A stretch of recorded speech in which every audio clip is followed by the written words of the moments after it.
សួស្តីបងប្អូនទាំងអស់គ្នាបាទអញ្ចឹងវីដេអូនេះខ្ញុំមកបង្ហាញបងប្អូនអំពីរបៀបនៃការដំឡើងកម្មវិធី Speak Pro V1.3.1 ដែលជាកម្មវិធីបាទធ្វើការ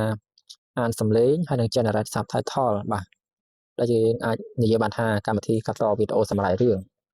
អូខេអញ្ចឹងដើម្បីអាចធ្វើការដំឡើងបងប្អូនត្រូវទៅទាញយកសិនបាទអញ្ចឹងបងប្អូនអាចទៅទាញយក file មួយនេះនៅក្នុង channel មេរៀនបាទបងប្អូនអាចទៅទាញយកបាននៅពេលដែលបងប្អូនបានទាញយកពេញបាទបងប្អូនគ្រាន់តែចុចលើ file ហ្នឹងមកអូខេនោះវានឹងលោតផ្ទាំងមួយនេះបាទពេលដែលបងប្អូនឃើញផ្ទាំងមួយហ្នឹងបងប្អូនចុចកន្លែង install នេះមកបន្ទាប់មកវានឹងបង្ហាញអូខេមកវាបង្ហាញ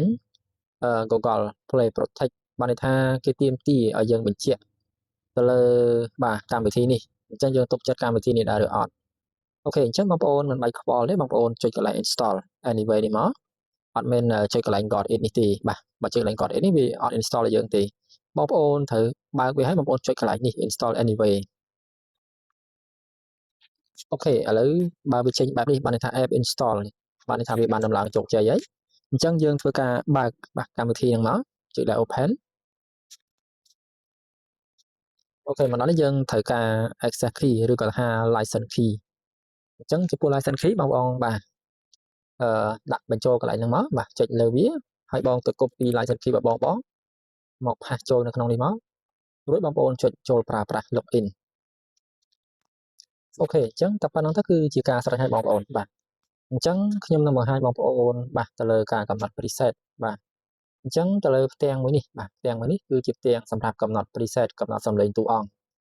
អញ្ចឹងដើម្បីកំណត់បានបងប្អូនបាទចុចទៅលើកន្លែងកំណត់ទូទៅនេះមកដើម្បីយើងទម្លាក់បាទនៅ function option ផ្សេងៗដើម្បីសារ៉េសំឡេងទៅតាមតួអង្គនីមួយៗ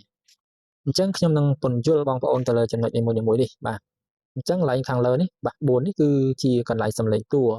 អញ្ចឹងបងអាចកំណត់ទៅលើសំឡេងតួឧទាហរណ៍សំឡេងនេះខ្ញុំដាក់សំឡេងពិសិដ្ឋ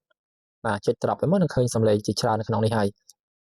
ឧទាហរណ៍សំឡេងទី2បាទសំឡេងស្រីមុំអីចឹងទៅបងប្អូនកំណត់តាមហ្នឹងទៅ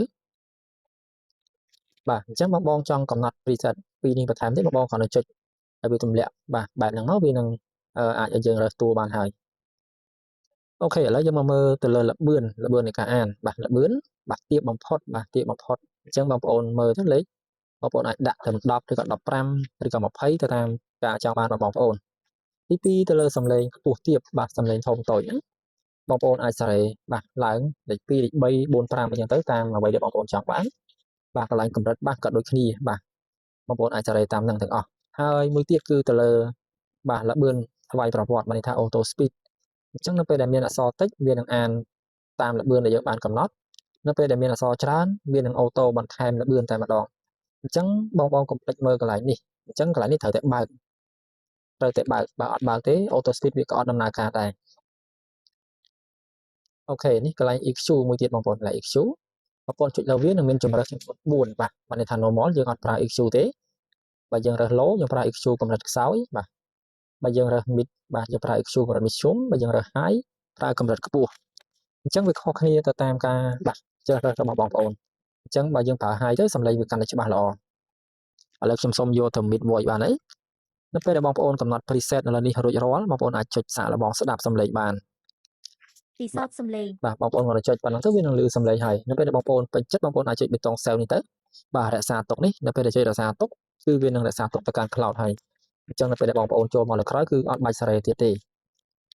អញ្ចឹងការរក្សាទុកបងប្អូនត្រូវតែរក្សាបាទគ្រប់ preset ដែលបងប្អូនបានកំណត់